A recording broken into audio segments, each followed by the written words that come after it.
আমাদের যে নেশামুক্তি অভিযান এটা আমাদের সারা রাজ্যেই চলছে, সেইগত ধলাই ডিস্ট্রিক্টেও চলছে। আর আজকে আমরা একটা সিক্রেট ইনফরমেশনের উপর বেস করে যখন আমরা গাড়ি সবগুলি সার্চ করছিলাম, পার্টিকুলার গাড়িটাকে আমরা যখন সার্চ করি তখন গাড়িটার মধ্যে থেকে গাড়ির যে তেলের ট্যাঙ্ক আছে ওটাতে প্রায় 9,24,000 ইয়াবাটা বিল ঢোকানো ছিল বিভিন্ন প্যাকেটগুলি আমরা উদ্ধার করেছি। এবং তারপর দুজনকে আমরা আরোপীকে আমরা বিচ্ছিন্ন করেছি।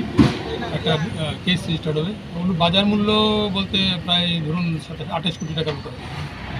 স্যার দুজন যে অ্যারেস্ট হয়েছে তাদের নাম বাড়ি কোন জায়গায় এখনই আমরা বলতে চাইছি না এই ব্যাপারে কিছু। ইনভেস্টিগেশন খুব ইনিশিয়াল স্টেজ। স্যার গাড়িটা কোন দিক থেকে কোন দিকে আসলে?